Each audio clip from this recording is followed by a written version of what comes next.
Got 20 seconds. Come on, man, to go. Keep moving. Good. Get those knees up. Explode. Good. Explode. Let's go. Up. Rock forward. Let's go. One more. Go. You are listening to the Fight Strength Podcast with your hosts, Phil Daru and Jason Burgos.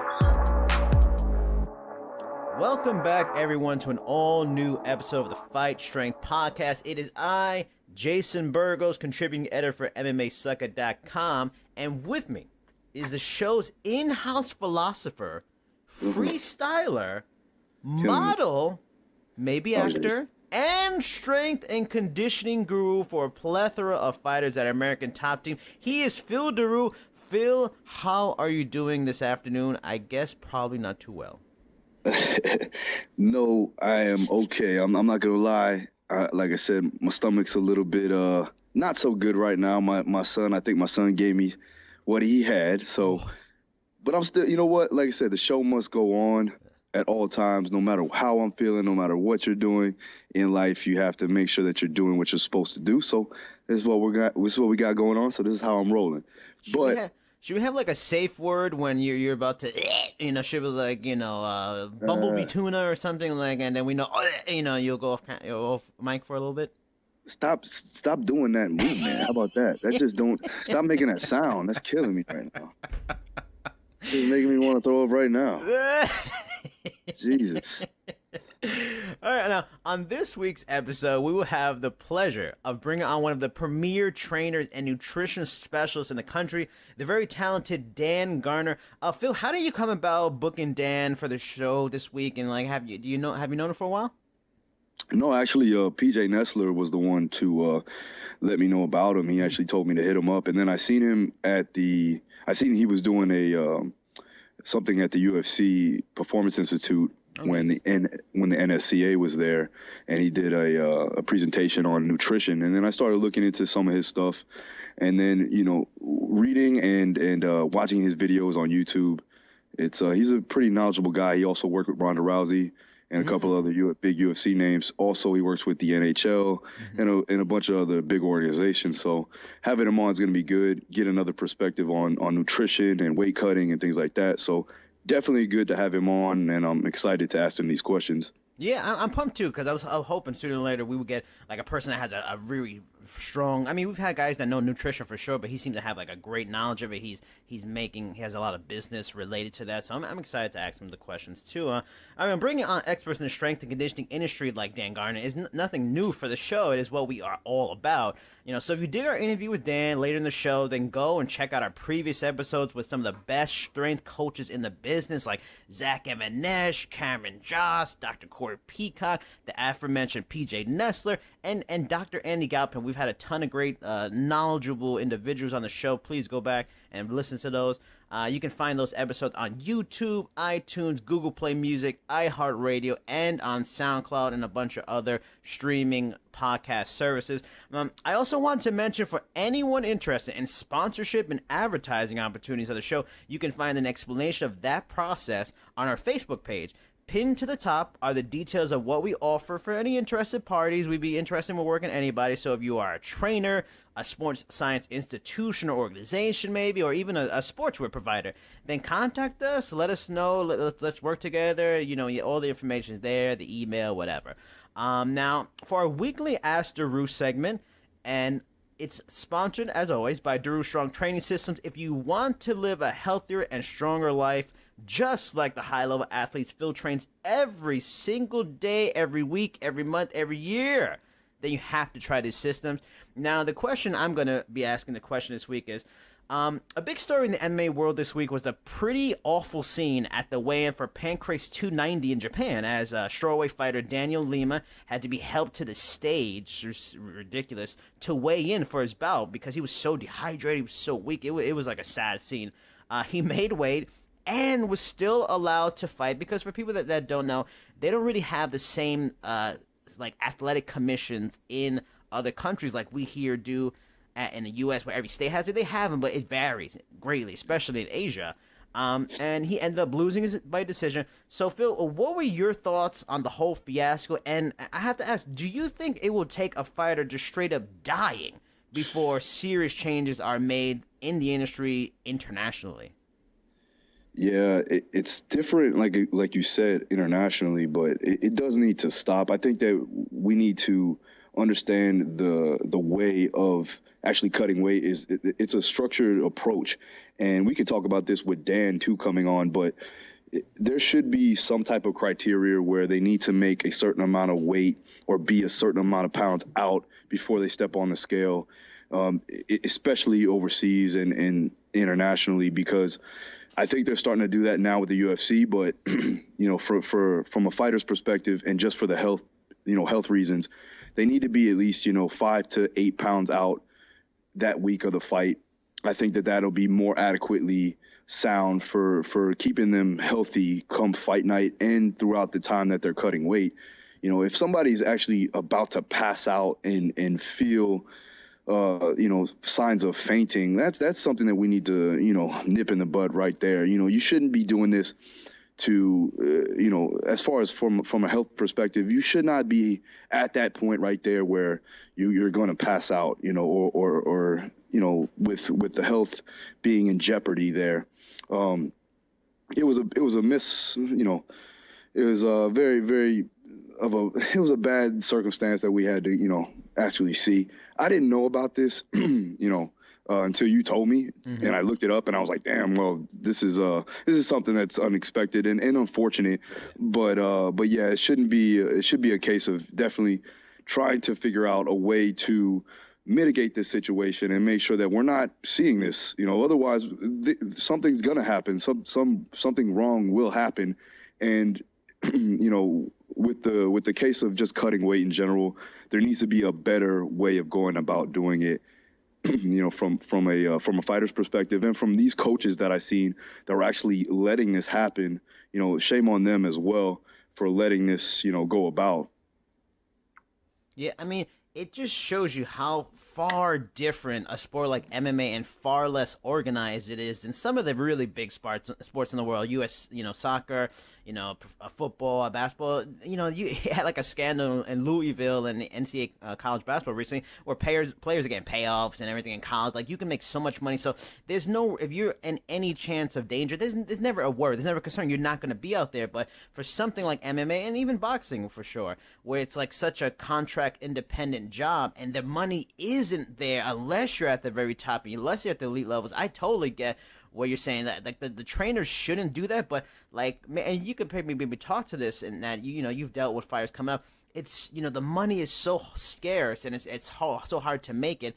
Like, is MMA and boxing unique in that way that these situations come about because there aren't unions and because guys are desperate to make money because it's so hard that they are willing to put themselves in this situation that's extremely compromised, extremely dangerous, because of the lack of money from top to bottom in the sport?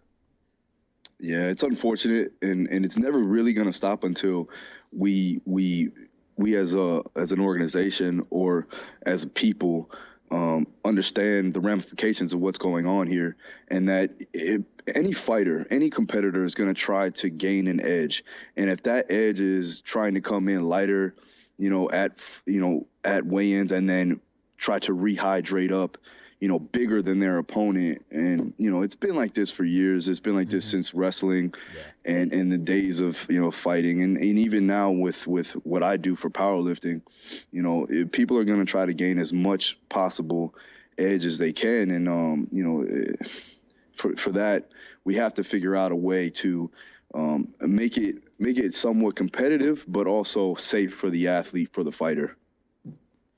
It is now time to bring on our guests. We have been very lucky to get on some very talented individuals in the strength training industry, and today's guest is no different. He's the head strength coach and nutritionist for hockeytraining.com. He has trained many athletes across a plethora of professional sports, including the NHL, NFL, and the UFC. He has written pieces for sites like Stack.com, PrecisionNutrition.com, and even wrote the book Hockey Speed, which you can find at Amazon.com. He is Dan Garner. Dan, thank you for coming on the show this week. We really appreciate it. Thank you very much for having me, guys. I'm excited to be here. All right. So what's up, Dan? Thanks for coming on the show, by the way. And if you can give the listeners a brief description of your background, who you've worked with in MMA, and who you're currently working with as of the moment.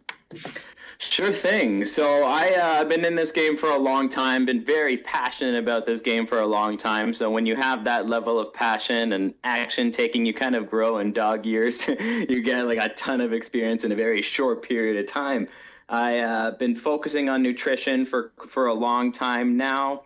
And at this point in time in my career, I work exclusively from home. So I'm a remote coach. I do offer different services where I am in person if I'm brought down to a gym, or if I'm doing a lecture or a seminar series or a private Q&A or some sort of situation like that. But beyond that, I'm generally working from home with athletes all over the world. I have athletes year round within the NHL, NFL, MLB, the UFC, and of particular interest for the Fight Strength podcast would be I work with Travis Brown and Ronda Rousey and Michael Bisping and plenty of boxers and kickboxers and Thai fighters and stuff like that as well. So yeah, nutrition is definitely a passion for me, and MMA is a sport that I'm really excited to be a part of. That's awesome, bro. So I want to talk a bit about nutrient timing for combat sport athletes. As you know, these people are training like multiple energy systems throughout the day and week. Give us just a rundown on what you would recommend for fighters you work with and how you could, benefit their performance and recovery with this nutrient timing. Sure. So nutrient timing is kind of like a real big topic, and it kind of is an umbrella statement for a lot of different conversations, such as meal frequency, how many meals per day should fighters be taking in? But then nutrient frequency. So like, when should carbohydrates, proteins, and fats be taken in? And is there a certain time period that's advantageous specifically for fighters to have that in?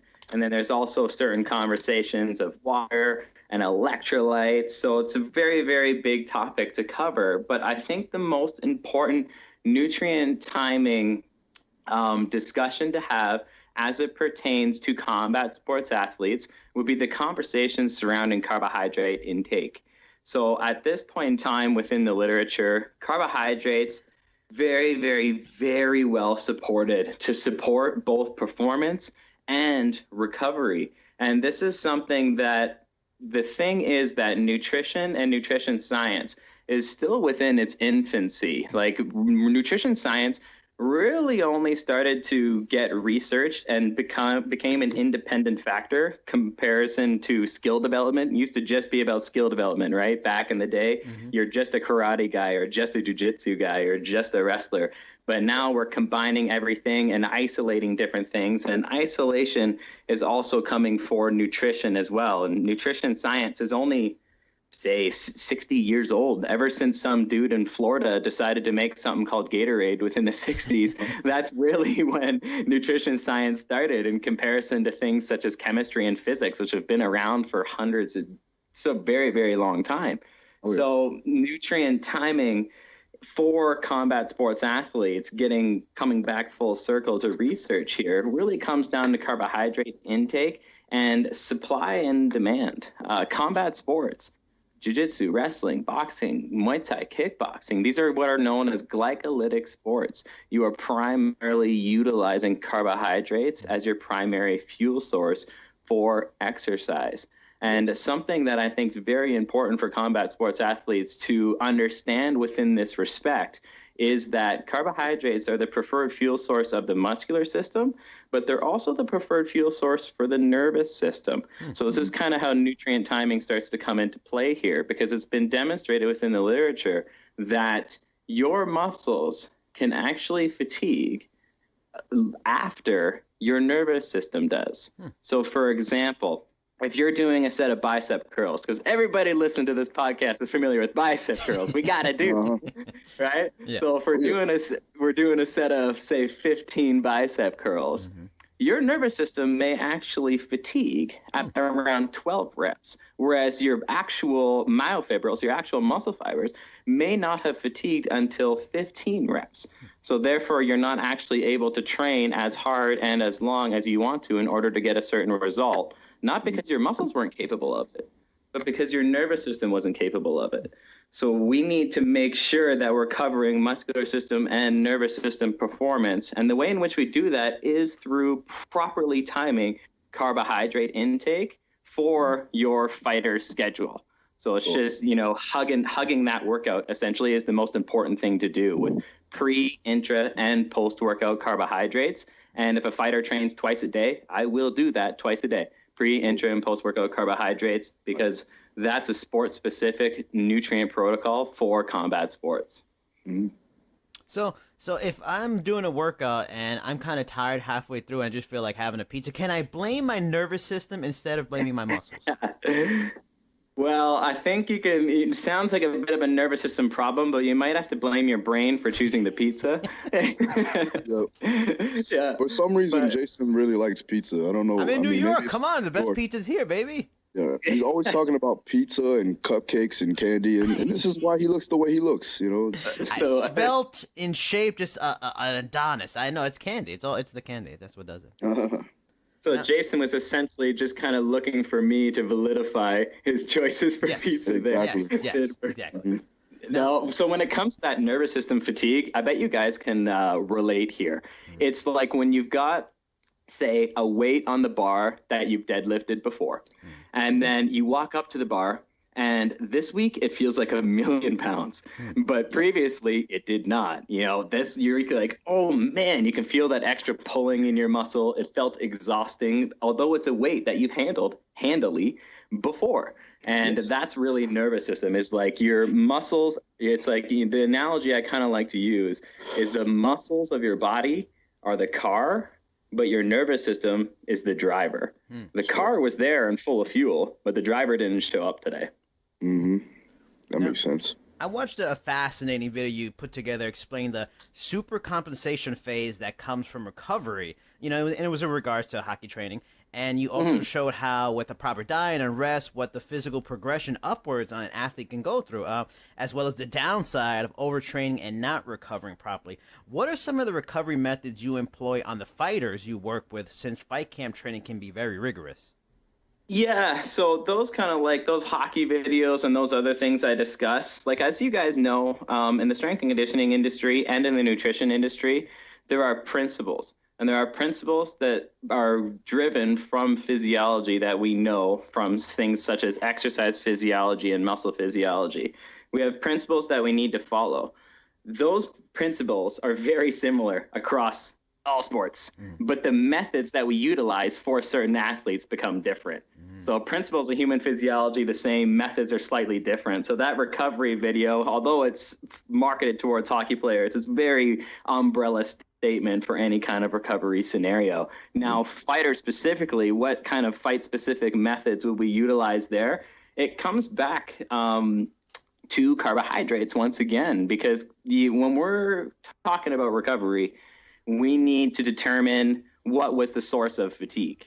Was the source of fatigue nervous system, or was the source of fatigue the muscular system? Where is that coming from? And it's always a scenario of supply and demand. You need to identify the source of fatigue and then replete that source. And in almost all cases, when fighters are starting to get really tired, it's because their nutrient timing and their carbohydrate intake normally isn't on point. So some things that I'll utilize in this scenario is definitely intra and post-workout carbohydrates in supplemental liquid form, because something that I like to say to my athletes is pre-workout nutrition begins when the last workout ends. You can only make progress based on how effectively you can recover. That means we need to start the recovery process right now. So pre-workout nutrition begins when the last workout ends. So my fighters, my athletes, if you're working with me, I don't care where you're from or who you are, we're going to be having carbohydrates, electrolytes, either whey protein isolate or essential amino acids, either or. We're going to be having that intra-workout and post-workout. So that's kind of where I start with recovery, because more people mess up nutrition than they do other things. So that's like the biggest thing that I can get into consideration there. But beyond that, I would say the two other recovery methods that I use most often are, number one, focusing on sleep, because sleep is really the king of recovery. It doesn't matter if your pre, intra, and post-workout nutrition's on point, if you're sleeping 4 hours a night. That's it. You're still going to feel like crap. You're still not going to perform the next day for a multitude of reasons, both psychologically and physiologically. So I'm very big on utilizing certain methods to optimize both sleep quality and sleep length, because they're two different things. And then after that, I'm big on just activating parasympathetic nervous system activity. So just calming the body down, allowing fighters to calm down after training. You know, we have two branches of our central nervous system. We've got our sympathetic branch and our parasympathetic branch. The sympathetic branch is our fight or flight branch of the nervous system. That's what we want during training. That's what we want during weight training, during our skill work, during our sparring. We want to activate the sympathetic nervous system. But immediately after, it is the most advantageous for us to activate parasympathetic nervous system activity. So where sympathetic is fight or flight, parasympathetic is rest and digest. We need to start calming down. So utilizing methods such as just simply deep breathing, or moments of silence, or post-workout cool down, or a certain ritual that puts you into a calm state. These are all of the biggest factors for recovery, would be nutrition, sleep, and parasympathetic activity activation. I mean, I love these ideas of recovery. Carbohydrates and sleep, these are things I love. I don't know about the working out or anything like that, but the carbohydrates, especially the bread, big fan of these things. Jason's recovering every day of his life. I have to get my recovery. See, this is a professional. You guys are professional. You tell me I have to recover and get carbohydrates. See, this is why I do it. Yeah. So if there's one lesson I want you guys to walk away here from, it's only sleep, only eat carbs, and have pizza halfway through your workout. That's essentially what. I like it. Yeah. Now, away from certain to other food topics, we live in a time where many more people are eco-friendly, and vegetarian and vegan eating is much more common. Now, a good diet for a regular person and a professional athlete can differ quite a bit. Is it harder to have those diets and still perform at elite levels physically, or is it very manageable to do? And what tips will you have for vegetarian and vegan athletes out there? Sure. So that is getting a lot more popular, and it is doable. Is it as easy? No. But is it doable? Yes. There are just some things that you need to take into consideration and do on a very daily basis if you want to do it correctly. Because the thing is, just because you're vegetarian, you can still eat vegetarian crap. Like chips are still vegetarian. Way too much bread is still vegetarian, right? These things a lot of times, or cereal. It's like, I'm eating a vegetarian diet and they just have cereal or Lucky Charms. Well, that's sweet, man. That's not healthy. So it's important to take a couple of things into consideration. First and foremost, animal proteins, like them or not, do have a higher concentration of essential amino acids, and they also have a better digestive efficiency ratio. So we absorb them a lot more efficiently within our body. This doesn't necessarily make them better. It makes them a little bit better pound for pound. So the recommendation for vegetarian and vegan athletes would be to increase their protein intake 10% above an animal protein eater. So a recommended intake of protein, for example, would be about 1 gram per pound of body weight per day if you're a lean athlete. If you're not lean, you can go a little less than that. But if you're a lean athlete, you're going to have about 1 gram of protein per pound of body weight a day. So for a 200-pound athlete, you're going to be sticking around 200 grams of protein per day. But if you're a vegetarian, it's probably wise to increase that by 10% due to the reduced intake of essential amino acids and due to the reduced digestive efficiency of that protein. So where an animal protein athlete would only have 200 grams of protein per day, a vegetarian athlete, I would recommend to increase that 10%. So they'd be kicking around 220 grams of protein per day in order to maximize recovery, maximize strength and muscle gain, and to do these sorts of things. So I think that's probably the biggest thing to take into consideration. It's more of a consideration, though, as I start dancing into this answer here.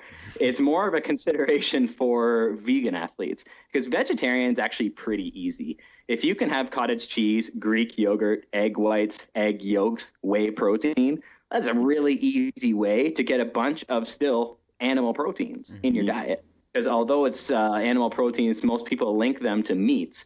Dairy is still animal protein, and it still has the better digestive efficiency ratio and the higher concentration of essential amino acids. And whey protein, for example, has the highest concentration of branched-chain amino acids in existence. It's the highest concentration of any food. So it's vegetarians are pretty easy. It's more vegans where I would increase 10% of their protein intake, and then also get in likely a B complex per day, because we get a lot of our, say, iron is important too.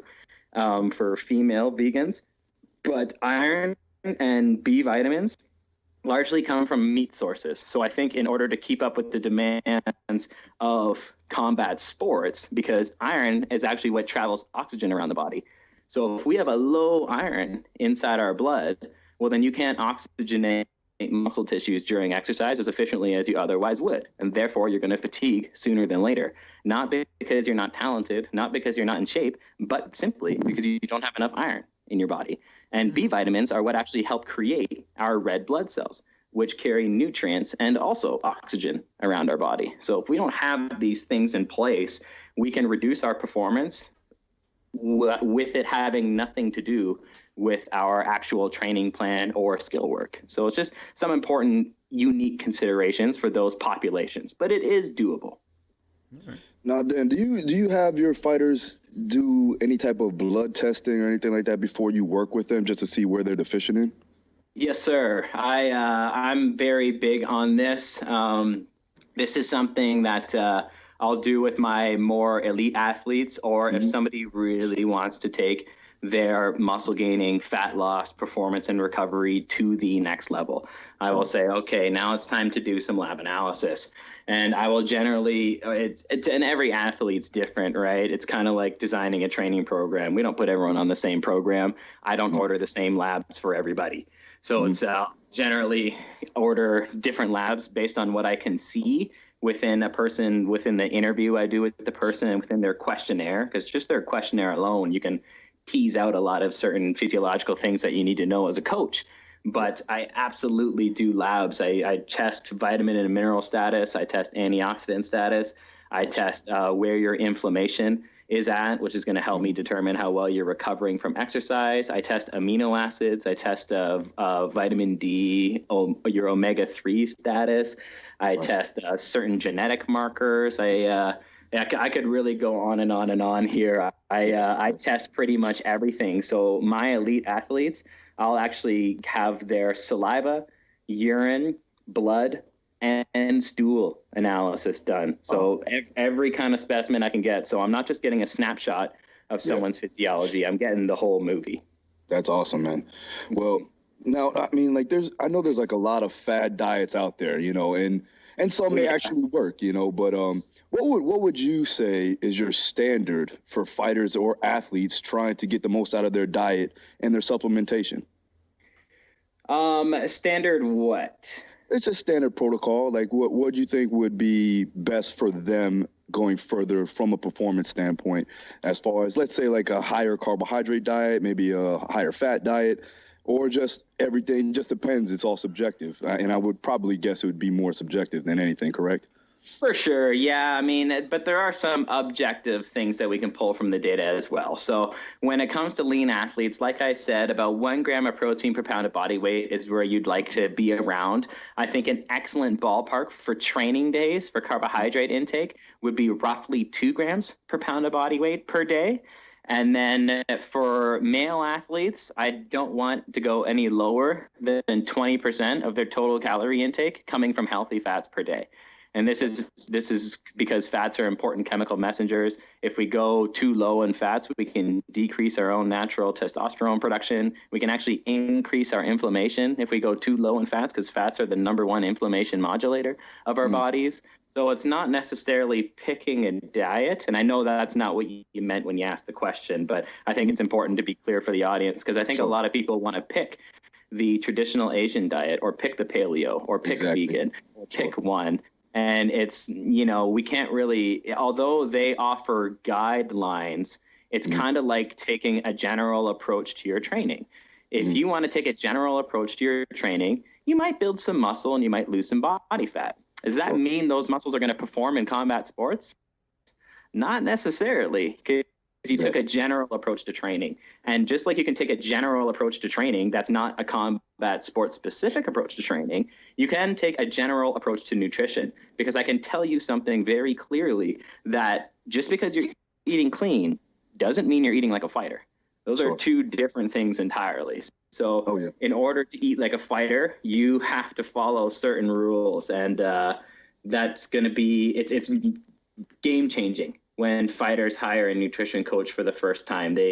It's something that can really be quantified as they didn't really know how good the human body was designed to feel until they get on a nutrition plan that was made for them based on their schedule for their weight class. No, that's cool. That's exactly what I wanted to actually clear up. So now I also seen that video you did on fish oils and omega-3s. And if you haven't done so, check out Dan's YouTube channel. He's got a lot of good content on there. I've been checking it out this past week. But I personally believe wholeheartedly on fish oils, and I have my fighters take them on numerous amounts of benefits that they can get. And me too. Yeah, okay. But could you explain to the listeners why it's so important, and just for performance, but overall health?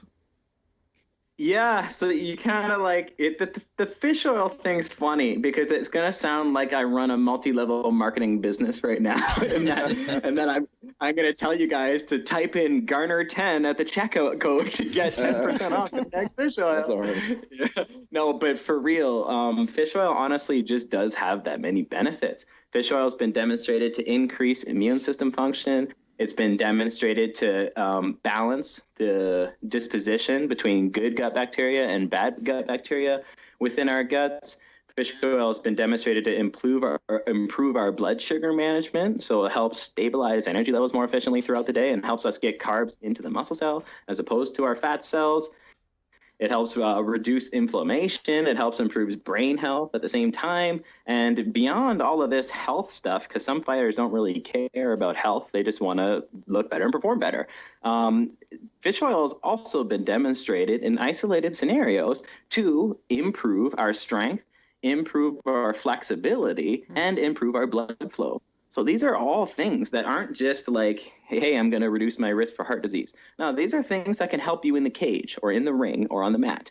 So there's a lot of important components that need to be taken into consideration when you're looking at an entire nutrition plan. And omega-3 intake, it's no mistake why, when you ask me about labs, it's no mistake why I test for that. It's very important. We need to have your omega-3 saturation at a point that's going to be maximally advantageous for you as an athlete. So a recommendation for fish oil is you're going to want about 3 grams of combined EPA and DHA per day. Now, that's not to be confused with 3 grams of fish oil per day, because you may have 5 grams of fish oil, but the actual active substances, which are the EPA and DHA, in your 5 grams of fish oil, maybe you only have 1 gram of EPA and DHA in your fish oil product.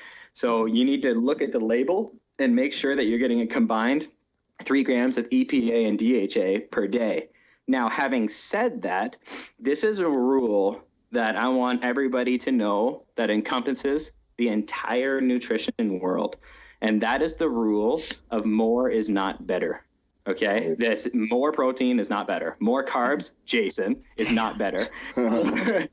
More fat is not better. More of anything is not better. There is always a point of diminishing returns, but every single year or every single time I log on to Facebook, I'll see somebody utilizing some totally unsubstantiated protocol in their methodology. And it's more is not better. There's always, the human body is the ultimate adaptation machine. And it will always adapt to what you're trying to do. It's kind of like saying more training is better. Nah, you're going to run yourself into the ground. More training is not better. You need to recover. So when it comes to too much fish oil, this has been repeatedly demonstrated to reduce immune system function. Oh, wow. So it reduces what's known as natural killer cell activity, which helps protect us from pathogens.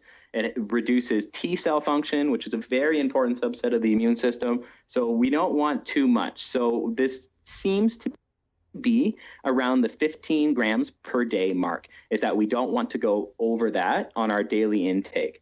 That's what we want to be below, because if we reduce our immune function, two really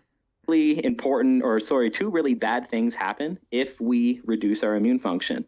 Number one, we get colds and flus more often. And when you get colds and flus more often, you miss more training sessions. Mm-hmm. You miss more strength sessions, you miss more conditioning sessions, but you also miss more skill work. And the person who's going to win in the end was the one who was able to get as most amount of work in and still effectively recover. So you're going to miss more sessions and therefore reduce your skill level and body composition and conditioning. Mm-hmm. But another thing that reduced immune function does is reduce your ability to recover from exercise. Because it's actually the immune system. When we go, let's go back to that bicep curl analogy, because that's my favorite one. When we do bicep curls, we're going to cause micro tears in our muscle fibers, tear them up a little bit, and that's the old break it down so it comes back stronger again. That's what we're doing in the gym. We're catabolizing certain tissues of our body, so we send the signal to our body to create anabolism in that area, and therefore grow and come back stronger. Now, the immune system is what's actually responsible for both of those things. The immune system creates the stimulus for strength and muscle growth, but then the immune system is also what's responsible for clearing the cell debris out of there. So clearing those dead fibers out of there, clearing the lactate and hydrogen ions out of there that are creating fatigue, and then also restocking amino acids and carbohydrates back in there. So the immune system, if we are, you get all excited about fish oil because I just listed all those benefits. So you start drinking way too much of it. Well, if you drink too much of it, you can reduce your recovery from exercise and miss more training sessions, which is the perfect analogy why more is not better ever. I read an interesting piece you did on game day nutrition for hockey players and how it can start the day before. Now, you kind of answered this a little bit with the MA fighters, but now for MA fighters, the lead up to fight night is very different in that many cases they are dehydrating and rehydrating for a majority of the day before. So what is your nutrition plan for the fighters you have worked with on the day before and on fight night? And Phil, you can answer this too. Yeah, so on the day before is kind of always individual. I know that answer is not always what people are looking for, but it totally is. When the job of the day is to essentially dehydrate and not eat, can get very, very, very individual on what approach you take. But essentially, I'm cutting out carbohydrates about 8 days out. That's something that's important to do because it's easy weight loss. 1 gram of stored carbohydrates within our muscle cell will retain about 3.1 grams of water. So when we drop carbohydrates, we reduce our muscle glycogen, and we can lose several pounds there. And the thing is, you can replace those carbohydrates with fat calories. So we don't actually drop calories, so you don't feel like crap. But you will drop weight in that time period, which can be several pounds. So, the day before, speeding things up to the day before, and we're going to be having very, very low carbohydrate. That's when I'll also be having very low sodium at that point in time, because I do play with sodium in the last week before weigh-ins as well. The day before, it's very, very low water as well, because I do like to do the water loading strategy, but then take it out about a couple days before, and then water continues to secrete itself out of the body, because water loading effectively suppresses what's known as antidiuretic hormone in our kidneys, which holds us onto water. So when we water load, say with a ton of water, we're going to suppress that hormone, and then our body is not trying to hold on to water anymore. And then we take it away, and then we really drop a lot. And you drop sodium at the same time, you'll lose a lot of weight that way. And we've dropped carbs, so we've lost even more weight that way. And day before, I'm also low fiber. If we have a lot of high fiber foods, like if you're eating lots of broccoli and lots of, say, oatmeal and these kinds of things, fiber can cause, what I just refer to as GI residue. There's just stuff hanging out in the GI tract. And when we cut out fiber before that, we don't cut it out for a week or so, but we just cut it out for a day, not completely, just very low, but a day, and we can get rid of this GI residue, and we're gonna get another couple of pounds out that way as well. So a lot of things are going on. I'm a fan of the sauna as well in those more dire situations. If it's a weigh-in where somebody's only weighing in and then in like a couple hours they have to compete, then we don't want to do a heavy weight cut there for sure. Only heavy weight cuts are only coming in if we've got 24 hours.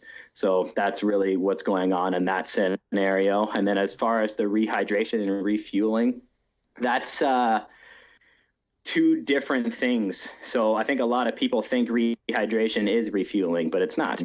Rehydration is getting water back in the body, and refueling is getting the glycogen back in the body. And then when we're talking about hydration isn't to be mistaken with only water. Hydration is water plus electrolytes is what's regulating both intracellular and extracellular fluid in our muscle cells. So it's actually allowing what are we actually hydrating muscle cells, or are we just have a bunch of extracellular fluid hanging around our body? So the correct concentration of electrolytes needs to come in, and the correct amount of carbohydrates at the right time needs to come in as well. And I like to do big shakes immediately after, and then also within the few hours after.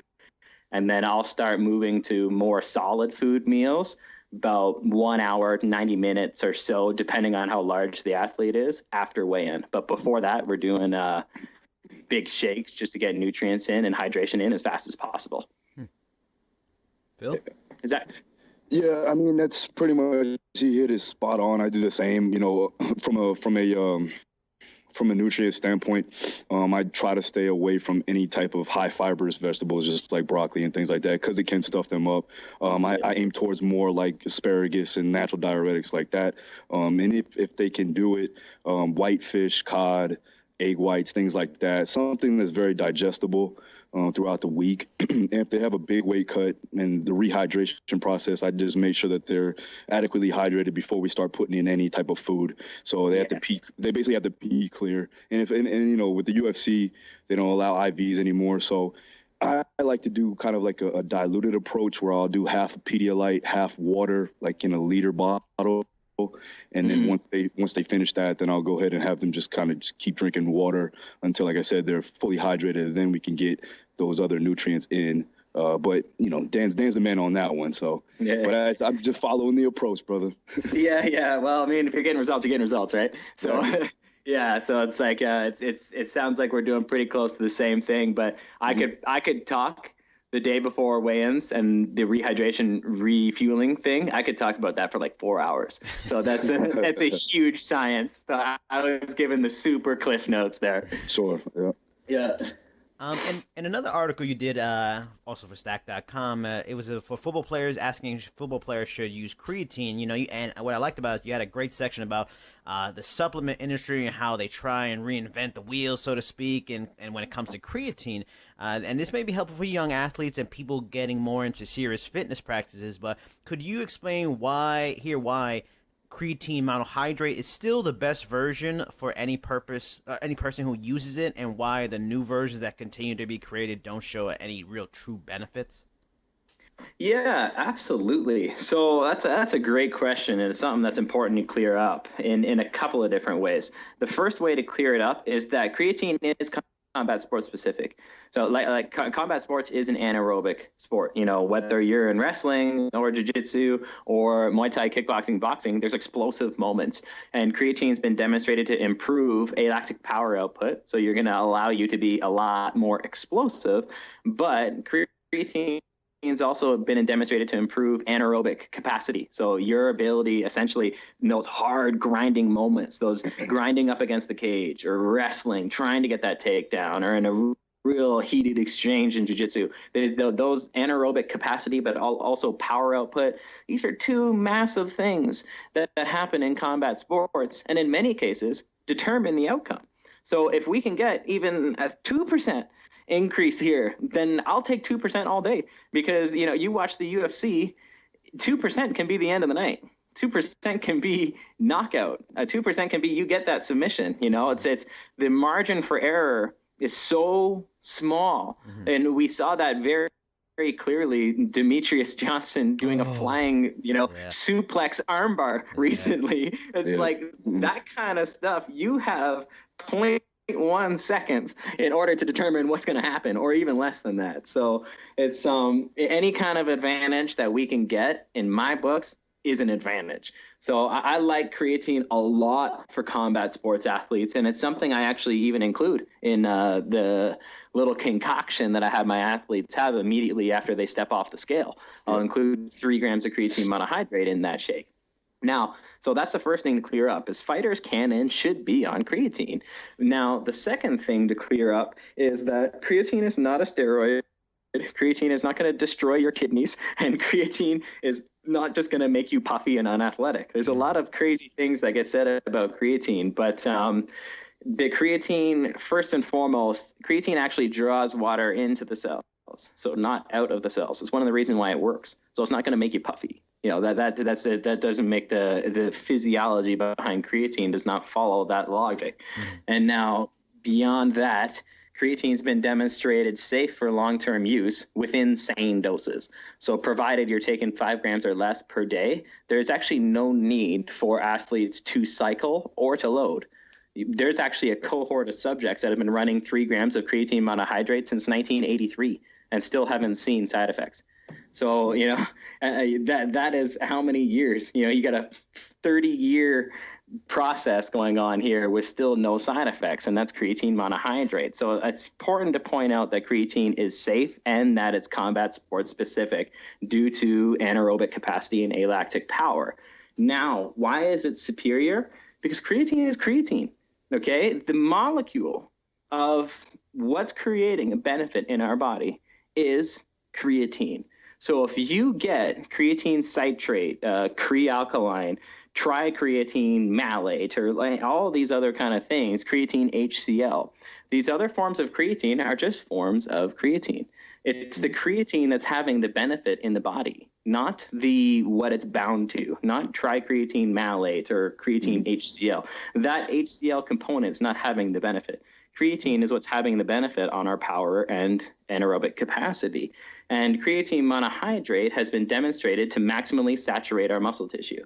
Once you hit maximal saturation, more is not better, right? More is not better. So if we keep trying to have more creatine, it's like trying to add water to a cup that's already full. It's not going to do anything. Nothing's going to happen. You're already fully saturated, and that's what's creating the benefit for our body. So creatine's been demonstrated safe, it's combat sports specific, and it also reaches maximum saturation within our muscle cells, which means that that's the most effect you're ever going to get from creatine. Period. These other forms that claim like no loading, okay, well, you don't need to load creatine monohydrate either. No water retention. It didn't actually matter because it's still ultimately to the exact same endpoint. Once you hit maximum saturation, whether you did it with a $70 creatine or the $10 creatine monohydrate, they have the exact same benefits. And maybe, and I would actually say definitely, creatine is in many cases been demonstrated to be superior to these other creatines because creatine monohydrate is actually 99% bioavailable for our body to absorb. So these other forms of creatine, they're saying like high absorption, no loading or whatever, this is 99% bioavailable. That's our bodies are doing just fine with creatine monohydrate. So that in combination with the fact that creatine monohydrate also has over 200 studies demonstrating its safety and efficacy within body composition transformation, but also performance. That means it is the king of kings when it comes to creatine. It is still the standard that all others have to measure themselves up to, and no other creatine actually has been able to measure itself up to it yet. Creatine monohydrate is still the king, and those are all the reasons why. Yeah, there's definitely a lot of misconceptions with creatine, especially in the fight game. A lot of the times where people thought that it would, quote unquote, put water into the muscle or in your muscles and make you like watery muscle or some crazy shit like that.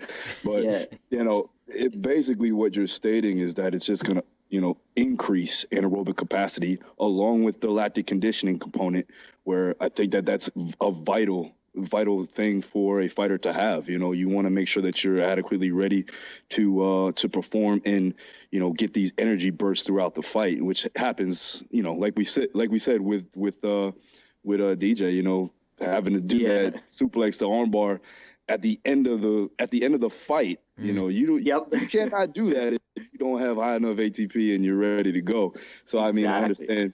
Well, that's awesome. I'm glad you cleared that up for us. Now, go ahead. Well, I was going to say, I think one last point that I think is important to say for creatine is, and I'm sure you've heard this, Phil, I don't want to get too big. Man, don't worry about that. you taking 5 grams of creatine, you're not going to get too big. Something that we have to do, like I wish that was the case. I'd be taking creatine all day. But it's what we have to do in order to get bigger is to consume more calories, not take creatine. Creatine actually is not calorie dense. It's not some energy molecule that's going to allow us to bulk up. Creatine is going to allow you to increase your performance, which could then increase the stimulus you place on your muscle, which could help you bulk up.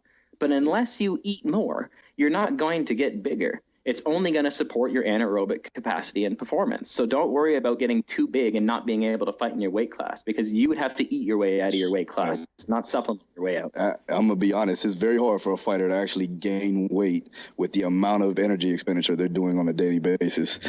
So they would have to eat crazy amounts anyways to actually gain weight. And that's an issue in itself. But yeah, man, I appreciate you clearing that one up. Yep.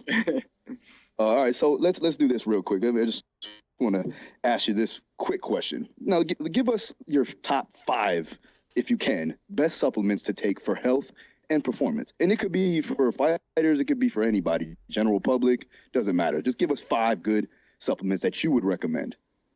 5 supplements that fighters should be taking are multivitamin, vitamin D3, fish oil, and magnesium. So those 4 are going to be the top 4. And, no matter what sport you're in, you're going to do multi D3, magnesium, fish oil. After that is when we start dialing things in more efficiently. So I would have a top 4. I don't have a top 5. Those would definitely, because that's what I call my foundation stack.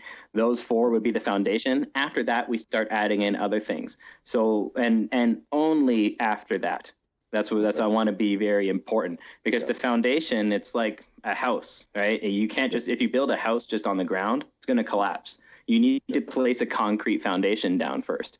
And that's what the multi-magnesium D3 fish oil is. Once that foundation is in your routine habitually, then we can add in what I love combat sports athletes on, which is carbohydrates, electrolytes, and whey protein isolate. Gotcha. Perfect, man. I appreciate that. That just solved a lot of puzzles for a lot of these guys. Trust me. Now, what do you think about probiotics? Give me your take on that real quick. Sure. Probiotics, the research is new, and there are literally millions of different types of bacteria within our gut. And to throw a pretty wild number at you, there is an estimated 7 pounds of gut bacteria within our large intestine. Whoa. And we're talking about something that's microscopic. Wow. And there are 7 pounds of it. It's honestly an organ in its own right. It's just not classified that way yet. Wow. So gut bacteria has been demonstrated to affect our mood, both good and bad. It's been gut bacteria actually can produce its own B vitamins. Gut bacteria is really important for supporting our immune system. And gut bacteria does really important things for our digestion, helps us break down proteins, carbs, and fats. So there's a lot of really important moving parts there. Now, when it comes to probiotic supplementation, I want my fighters first to have their fiber intake on point, because fiber is what's actually going to be feeding our gut bacteria that we have, whereas a probiotic is an external form coming in. So the thing with a probiotic is it kind of works so long as you keep taking it. But once you come off it, then that exogenous source of bacteria coming into the body, that can be beneficial, but you need to have a healthy gut. So, some people, if they don't have a healthy gut and then they feel better on probiotics, and then they come off probiotics and they don't feel good again, that's because you never addressed your gut. That was the problem. The probiotic was more of a Band-Aid. It didn't actually solve anything. It just made you feel good for a certain period of time until you came off it. But, probiotics, more specifically for this audience, probiotics do improve immune system function. That has been demonstrated. And we already talked about how important that can be. Probiotics, surprisingly enough, have also been demonstrated to reduce post-workout protein oxidation. Something a lot of people don't know. So for those unfamiliar with the term oxidation is a energy creating process. So when we oxidize protein, we actually break down our own muscle tissue to produce energy to support our activity. But we want to be using things like carbs and fats to support our activity, not our own muscle tissue. It's kind of the one reason why marathon runners look the way they look, is lots of times that they're breaking down their own muscle tissue. Now, probiotics have been demonstrated to reduce that post-workout protein oxidation. And it's hypothesized because they improve inflammation signaling during exercise, and they improve the ratio of a really complex gut bacteria known as lipopolysaccharides within our stomach. And both of those things, without getting too technical here, both of those things have been demonstrated to improve inflammation within our muscles, and therefore will increase protein oxidation. So if you're very inflamed, you're going to be more susceptible to losing muscle mass as opposed to gaining muscle mass. And since it was rooted, the inflammation was rooted from our gut bacteria, probiotics actually can help mend that problem during exercise and then therefore reduce protein oxidation. Does that make sense, man? Oh, yeah, definitely. Yeah, I mean, a lot of it is, just from general perspective, everybody's, big on the probiotics kick now, and you have to get 50 to 100 billion cultures in, and it has to be refrigerated. And I just, for me personally, I do feel better on probiotics. Now, it could be, it could be a placebo effect even. But for me, I feel that my energy is up when I do have those probiotics in me, but my gut could be messed up. I could be eating like Jason and never even know. Well, nobody wants to eat like Jason. What? What? Oh my goodness. Yeah, but Mexican food is amazing. Who would not want that? To add to that conversation there, I like probiotics, but they're not a part of my foundation. And, here's one reason why is I do organic acid testing within my athletes. And if somebody comes back, organic acid testing, is a urine analysis, and I can measure certain markers within the urine. But if somebody comes back, for example, positive for what's known as D-lactate, well, then that means one of the most popular probiotics on the market is actually Lactobacillus acidophilus. Oh, it's a mouthful to say, but if you go to, say, any Walmart or whatever, it's probably going to have that in it. Very popular. Gotcha. But if you come back positive on my lab for a D-lactate, well, then that Lactobacillus acidophilus can actually acidify your gut. So that can actually make the problem worse before it gets better. Yeah, so it's kind of that's one reason why I love doing labs. It's like, okay, this is your physiology, and this is the next step we need to take in order to solve your physiology to get you better results. So sometimes, you can take a probiotic and actually make things worse. And I think that people take too much. So you were like, some people want 100 billion, some people want 500 billion or a trillion, whatever it's going to be. The research that I was referring to just now about improving immune function and also reducing post-workout protein oxidation was supplementation between 3 and 5 billion. So people need more is not better, right? Yeah, so we're back there. You can't just kind of put in a ton of a bacterial culture and not know what you're doing with it. You know, you haven't had a stool analysis, haven't had a urine analysis, don't know what current gut bacteria is like, and then dropping a bomb of bacteria in there. I use much more conservative doses because the literature has already demonstrated that they're effective, and safe. So I use those more conservative doses because they're more conservative. We know what happens within the literature with them. And it's just the more is not better thing again. It's I don't want to augment cultures too much because the body is the ultimate adapting machine. The cultures probably look that way for a reason in the gut. You know, the body's always adapting to something. Something's happening. So when we kind of heavily augment that without having a stool analysis, a urine analysis, it can work, but it might not, is what I'm saying. And that's why it's not a part of my foundation, because it's more of a unique scenario when I use it if my athletes have gut issues. That makes sense. Okay. So we got a lot of like fighters, athletes, coaches that listen to this podcast. Now, and I'm just going to speak to the listeners now. If you are one of those guys that has a quote unquote nutritionist and they do not recommend you get a blood test analysis, any type of labs, you know they're full of shit. So I recommend you probably getting with somebody like Dan to really go ahead and understand what you got going on in your system, and you could actually benefit from that to the 120th percent. So you want to make sure that you're doing that. But I appreciate it, Dan. Thanks for clearing that one up for me. Maybe I'll throw away my probiotics now. Yeah. Yeah, no problem, man. I just thank you for that recommendation there. I'm just a big fan on labs. It's like, lots of times you go to a trainer and they're going to do some sort of assessment on you. They're going to assess your conditioning. They might assess your structural balance. They might assess your strength. They might, do a questionnaire or whatever it is.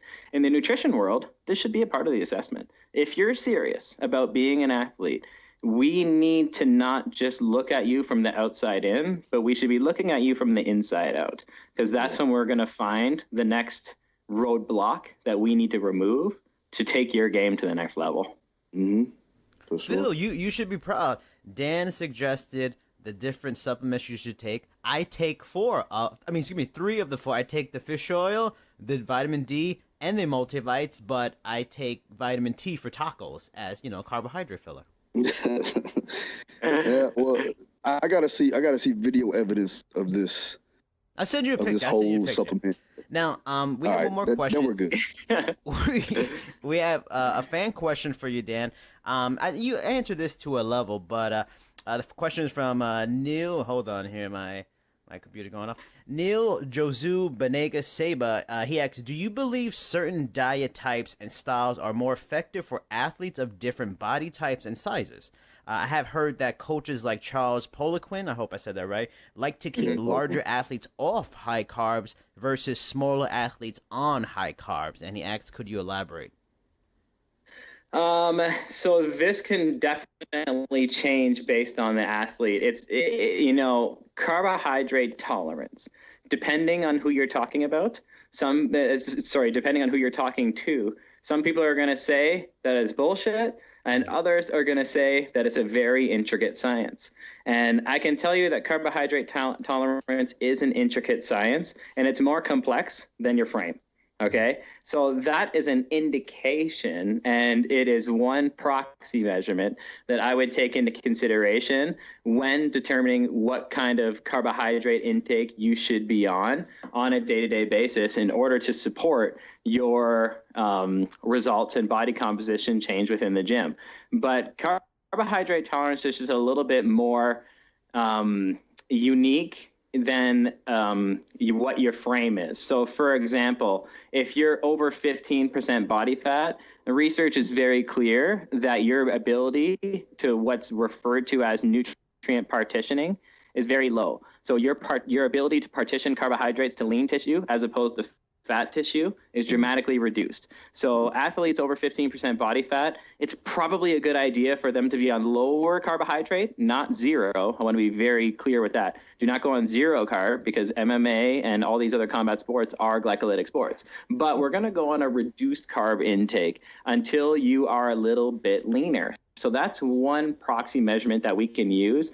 Another proxy measurement that's important to take into consideration is honestly just genetics. So even if people are higher body fat percentage, you can be a carb hyper responder and still be high body fat. And it's actually what's known within the literature as an AMY1 gene. So there's an actual gene, AMY1, AMY1, and this largely determines the secretion of an enzyme in our mouth called salivary amylase.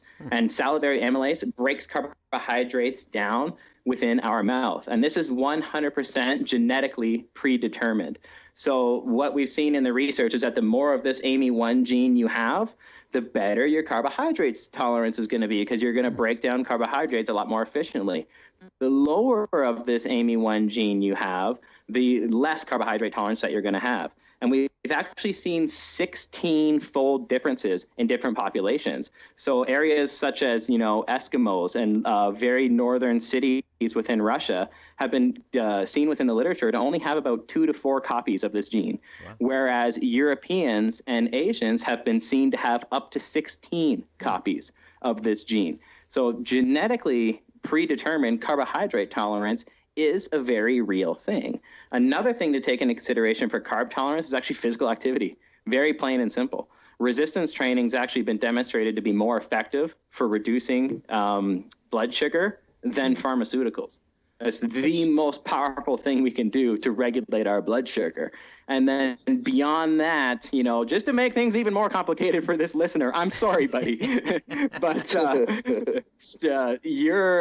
there's honestly 3 more things. I could probably just keep going here. The amount of stress you have in your life reduces your carb tolerance. The amount of inflammation you have in your life reduces your carb tolerance, and also your micronutrients. So if you don't have B vitamins, magnesium, and zinc, you actually can't process carbs appropriately.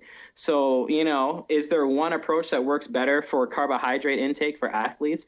Bigger athletes, they're going to have less carbs. Smaller athletes have more carbs. That's true, but that's one of probably 10 things I just said.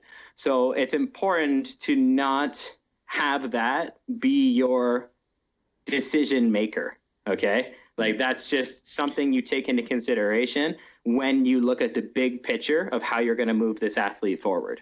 I felt like that was a big ass, it depends type of question. Yeah.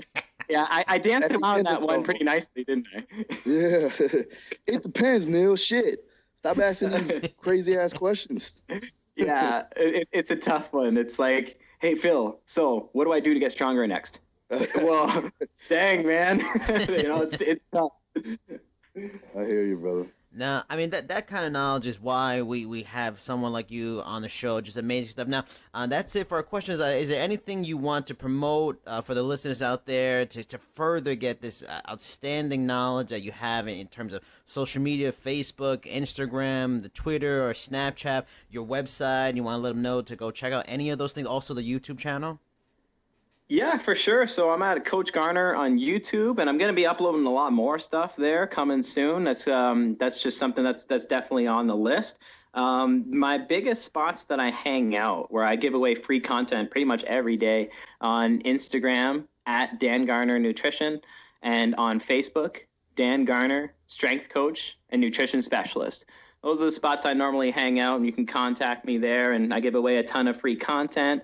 And actually, this week, it's pretty good timing. CoachGarner.com is getting a full makeover. So that's going to be a new spot where it's going to be my new home base for free content. I'm going to be giving a ton of stuff away there. So that's probably going to be ready by the time this podcast drops. Awesome. Phil, let them know your socials. Yeah, so everything on from my Twitter to my Instagram is at Daru Strong. My Snapchat, all the videos there, Daru Strong 1. Also, I have a brand new general fitness 12-week program template. If you're interested in that, give me an email, shoot me an email, phil@darustrong.com. Let me know you heard it here, and I'll give you 10% off that full template. Right. So make sure you do that.